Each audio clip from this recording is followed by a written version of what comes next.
كنت أعتقد أن السرقة واحدة من أسهل الطرق اللي ممكن تكون فيها ثروة، لكن لما اطلعت على قصة هذا الرجل اللي أسس منظمة كبيرة تعتمد على سرقة قطعة واحدة بس من السيارات، وبسبب هذه القطعة قدر إنه يصير مليونير، ومن خلال هذه الثروة اللي تقدر ب$60 مليون راح يكون على قائمة الرجال الأكثر مطلوبين بين عصابات المافيا في نيويورك. وهذا اللي طرح سؤال في بالي، هل الموضوع يستاهل كل هذا العناء، خصوصا لما نعرف ان هذا الرجل صنع نفسه من الصفر؟ بس قبل لا نبدي القصة حاب اعرف على نفسي. معاكم حسين من قناة موتيفينر.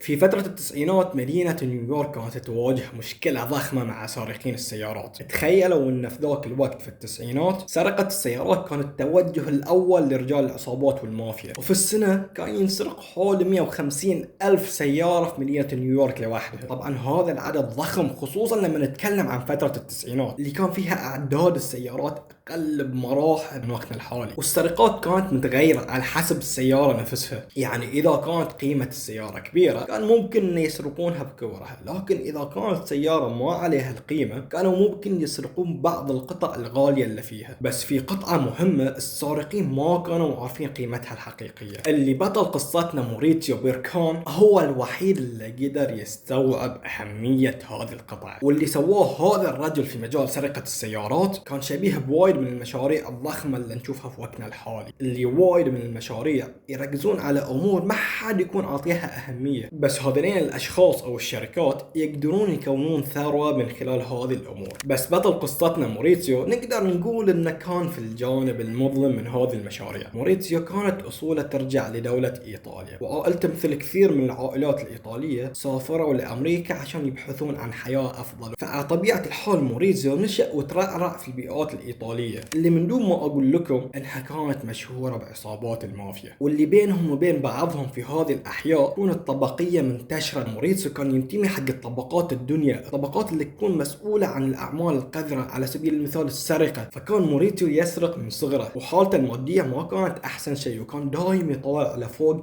يطالع لسقف عصابات المافيا، ويتمنى أنه يكون منتمي حق هذه العصابات، ويتمنى أنه يكون أحد زعماء المافيا. طول بدأ أنه يشتغل على نفسه من أسفل السلم، وبدأ أنه يسرق وينهب، وبعدها يبيع الأغراض اللي يسرقها على رجال المافيا اللي يكونون اعلى منه. وطول هذه الفتره اللي كان يسرق فيها كان موريتسيو مشغل مخه، كان مخه شغال، كان يركز على السوق ويركز على البضاعه اللي يطلبونها اكثر، وبدا انه يشكل علاقات اوسع مع رجال المافيا. طبعا سرقاته كانت متنوعه في ذيك الفتره، بس قرر في الاخير انه يثبت على سرقه السيارات، لان هذا المجال اللي شاف نفسه فيه، وكان شايف انه متقن هذا المجال، وكان يقدر انه يسرق السيارات بشكل سهل وسريع. بعد فتره من عمليات السرقه قرر انه صار الوقت عشان يصعد خطوه اضافيه في السلم. قدر انه يجمع له مبالغ نقديه، صعد في السلم الى درجه التجار، وصار هو بنفسه يشتري المسروقات من الحراميه، بعدها ياخذ القطع ويبيعها على التجار. بتقول لي لحظه، ليش يشتري القطع من الحراميه وعقب يبيعها على التجار؟ ليش ما يروح يشتريها من المصنع وبعدها يبيعها على التجار بشكل امن؟ احسن من يعرض نفسه على الملاحقه من طرف الشرطه. ولكن الفرق الكبير انه لما يشتري القطعه من الحراميه سعرها يكون نازل في الارض، بعدها يبيعها على التجار بسعرها الاصلي، فهامش الربح عنده راح يكون مرتفع مقارنة بهامش الربح لما بيشتريها من المصنع. بس موريتسيو كان يحس دايم بالخطر، وانه ممكن يتم اكتشافه في اي لحظة، خصوصا انه كان يبيع المسروقات من دون اي واجهة شرعية، كان يبيع المسروقات في الشوارع من وسط سيارته. وعشان يأمن نفسه من ملاحقة الشرطة فتح له متجر يكون الواجهة الشرعية لتجارته. طبعا ما كانت كل البضاعة اللي في المتجر مسروقة، والله كان على طول راح ينمسك، فكان يشتري بضاعة شرعية من المصانع ويخلطها مع البضاعة المسروقة، فكان يخلط الحق مع الباطل عشان يصعب على رجال الشرطة ملاحقته. وحتى لو كان في وقت يفتشون فيه رجال الشرطة المتجر كان يقدر يطلع الأرصدة وإنه مشتري البضاعة من المصانع. بس طبعا كل اللي سواه ما كان كافي عشان يأمن على نفسه، لأن رجال العصابات والمافيا اللي كانوا أعلى منه ما كانوا راح يتركونه في حاله. بس موريتسيو كان مضبط وضعه، كان على طول يدفع الأتاو والرشاوي حق رجال المافيا عشان يحمونه، ويتأكد انه ما في اي عصابة راح تسطو على مكانه. فبهذه الطريقة ضبط موريتسيو وضعه مع رجال العصابات ورجال المافيا ومع الشرطة، وأمن نفسه من الملاحقة القانونية، وصار متفرغ بشكل كامل عشان يركز على تجارته وانه يكون اكبر منظمة سرقة سيارات في العالم. موريتسو خلال دراسة للسوق وخبرته لاحظ ان قطعة الايرباج، وهي القطعة اللي تحمي الانسان وقت الصدمات، لاحظ موريتسو ان هذه القطعة سهل سرقتها ويصعب على رجال الشرطة ان يتبعونها، ولان هذه القطعة ما كان عليها رقم تسلسلي من المصنع، وما كانوا قادرين رجال الشرطة ان يثبتون ان هذه قطعة الايرباج تابعة حق اي سيارة بالضبط. فتخيلوا ان هذه القطعة لوحدها كانت كفيلة ان تقلب حياته 180 درجة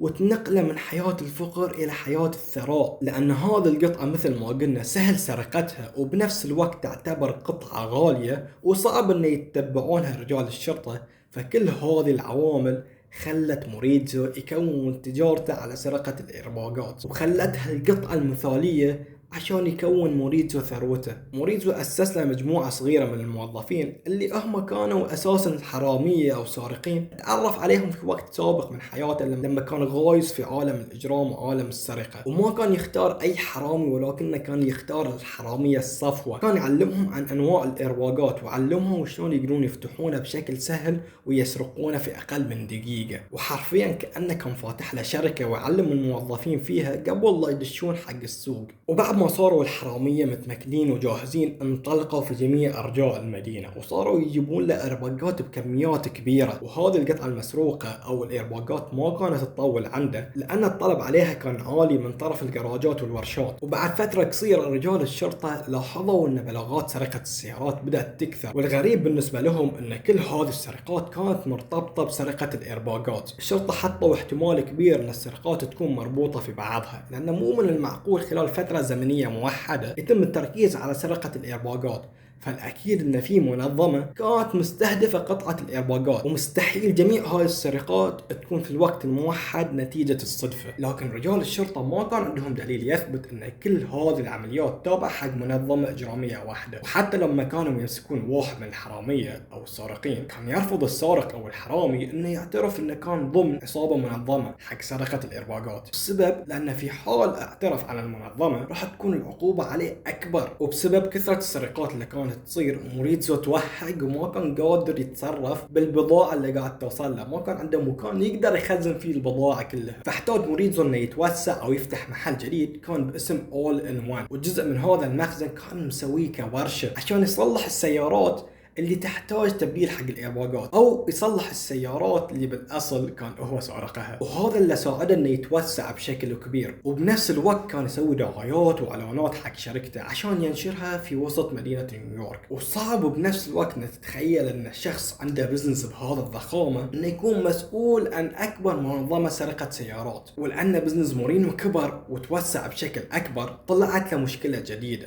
وهي المراقبة الحكومية. اي شخص يكون عنده مشروع لازم نهاية السنة يعطي الحكومة سجلها التجاري وفي جرد لكل الحسابات اللي صارت على مدار هذه السنة. فباطلاع بسيط من طرف الحكومة راح يقدرون يستوعبون ان شركة موريتسو شركة غير شرعية. موريتسو استعان ببنت اسمها ألين، وكان يعرف ان هذه البنت شاطرة في الحسابات وشاطرة في التدقيق على الشركات، فعرض موريتسو عليها انها تتوظف في شركته. وباطلاع بسيط على السجلات استوعبت ان في شيء غلط في هذه الشركة. موريتسو ما حاول انه يتهرب او يلف ويدور، على طول خبرها ان جميع شكوكك في محلها وان في شيء غلط نحتاج ان نخفيه عن اعين الحكومة. طبعا في البداية ألين كانت رافضة الفكرة وكانت خايفة منها، بس موريتسو أغراها بالمرتب الضخم اللي راح تحصل عليه في حال اقبلت العرض. وبنفس الوقت صعب انها ترفض لانها قاعدة تتعامل مع رجل عصابة ما كانت تدري شنو ممكن يطلع منه في حال رفضت العرض. إلين نصحته انه يتعامل بطرق رسمية اكثر عشان يبين للكل انها شركة نظيفة. واول شيء سووه موريتسو انه تعاقد مع شركة اصدار شيكات، فصار يعطي موظفينه او الحرامية شيكات عشان يصرفونها من هذه الشركة. وبنفس الوقت سحب نفسه من الأعمال القذرة أو سحب نفسه مع التواصل بشكل مباشر مع الحرامية، عين له مجموعة من أصدقائه عشان يتعاملون مع هذه الحرامية. وفي حال موريتسو كان وده إنه يسوي تغييرات أو يسوي تعديلات يعطي أوامر حق أصدقائه وأصدقائه يوصلون رسالة حق الحرامية. ومتخيلين ضخامة المشروع اللي قدر يسويه موريتسو؟ حرفيا موريتسو كان ملك السوق، ملك سوق الإيرباجات. من شدة ضخامة المشروع اللي وصل له موريتسو فاز بجائزة جائزة تاجر السنة. وبشكل رسمي موريزو انتقل إلى عالم الثراء الفاحش والقصور الفخمة والساعات الغالية، وكان باقي له عتبة واحدة عشان يصعد لآخر عتبة من سلم عصابات المافيا. والإنسان رغم كل شيء عنده أو يملكه صعب إنه يقتنع، وحتى لو كان يبي شيء وحصل عليه راح يطمع ويطلب شيء آخر أو شيء أعلى منه. وهذه المرة موريزيو ما كانت رغبته المال، لكنه كان يرغب في المكانة والهيبة اللي راح يحصل عليها لو كان ينتمي لأسرة مافيا عريقة، لأن الاحترام والتقدير وسط عصابات المافيا ما تحصل عليه بالثراء، لكن تحصل عليه بانتمائك حق الأسر العريقة. المشكلة أن موريزيو ما كان ينتمي حق واحدة من هذه الأسر، ومهما سوى موريزيو في حياته من إجرام ومهما جنى من المبالغ، إذا كان دمه ما ينتمي حق هذه الأسرة ما راح يحصل على الاحترام اللي هو يبيه. وعشان يحصل على هذا الاحترام والتقدير ارتبط موريزيو ببنت زعيم مافيا. زعيم المافيا ما عرض فكرة ارتباط بنته بموريزيو لأنه بالأصل كان معجب بموريزيو،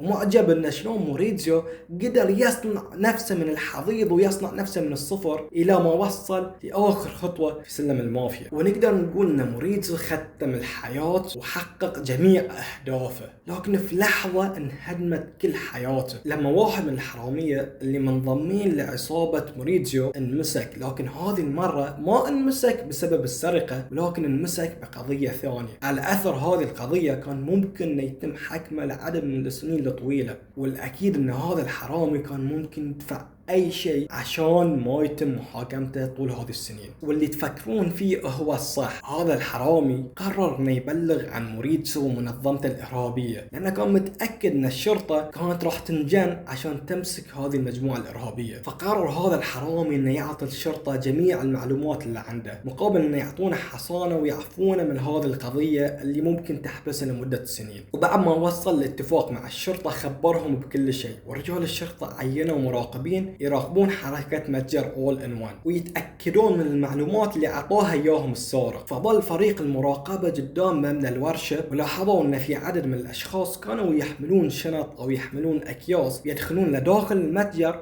ويطلعون منها من دون هذه الأكياس. فعلى طول ربطوا أن هذه الأكياس فيها محتوى مسروق. بس اللي ما كانوا يعرفون أن موريزيو كان حاط في باله أنه ممكن في أي وقت يتم مراقبته، فكان معين فريق مراقبة في المبنى يراقبون السيارات اللي تمشي حول المبنى ويراقبون الحركات المشبوهة. فهذا الفريق رصد سيارة الفان أو سيارة المراقبة اللي كانوا يراقبون فيها الشرطة. فعلى طول موريزيو أعطى أمر حق المساعدين أن يقطعون جميع إمدادات القطع المسروقة. التحقيقات استمرت لأشهر دون الوصول لأي نتيجة. تخيلوا أن موريزيو كان عارف أن رجال الشرطة قاعدين يراقبونه، ورجال الشرطة أنفسهم عرفوا أن موريزيو قاعد يراقبهم. وفي الأخير عقب كل هذه الشهور ما قدروا يمسكون عليه أي شيء لمدة سنة ونص. بس اللي ساعد المحققين عشان يمسكون خيط في القضية هو أن شركة هوندا في نهاية التسعينات بدأت ترقم الإيرباجات الخاصة فيها، فهذا اللي ساعد المحققين أن يتبعون قطعة الإيرباج. فصار كل التركيز من طرف المحققين أن يتبعون قطع الإيرباجات المسروقة من شركة هوندا. وعلى طول أول ما تسرق قطعة إيرباج من شركة هوندا بشكل مباشر المحققين يسجلون الرقم التسلسلي الخاص في هذه القطعة. وبعدها بحركة خبيثة المحققين طلبوا من شركة موريزيو إيرباجات حق نفس الموديلات اللي تم سرقتها من شركة هوندا. ولما طبقوا الأرقام التسلسلية من الإيرباجات اللي طلبوها من شركة موريزيو مع السجلات اللي كانت عندهم الخاصة في الإيرباجات المسروقة، اكتشفوا أن الإيرباجات طلعت مطابقة تماما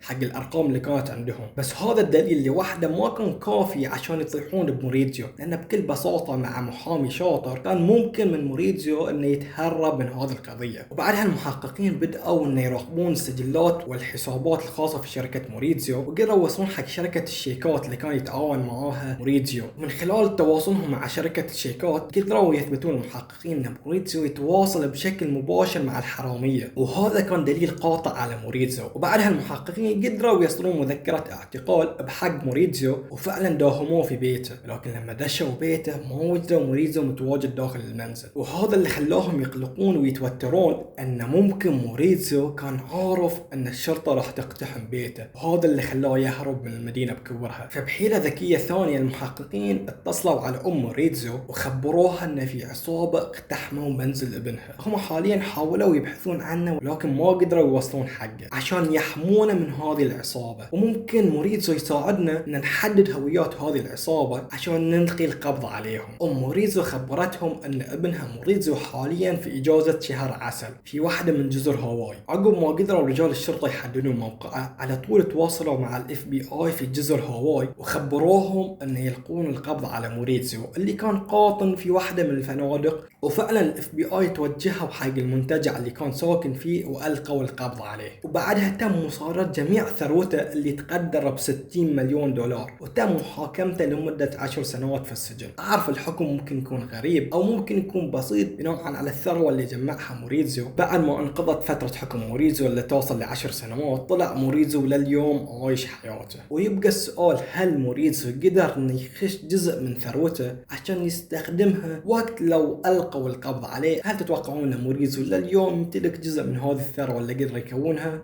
او تمت مصادرة جميع ثروته؟ وحاب اقول في الاخير ان الانسان يقدر يختار حياته ويقدر يحدد الطريق اللي راح يسلكه، سواء طريق الخير او طريق الشر. وكل الطرق في الاخير راح تكون صعبة. صحيح ان السرقة سهل ان الواحد يبتدي فيها، ولكن مع تقدمه راح يصعب عليه الموضوع، راح يتم ملاحقته من طرف رجال الشرطة. لكن على عكس الطريق الثاني طريق الخير، راح تتعب فعلا في البداية، ولكن راح ترتاح في الاخير، سواء راح ترتاح في الدنيا او في الاخرة. واكيد احنا كنا مسلمين مهتمين في الاخرة اكثر من الدنيا. وبس، هذا كان كل اللي عندي اليوم. اتمنى في حال عجبك المقطع تضغط على زر اللايك وتشترك في القناة. مع السلامة.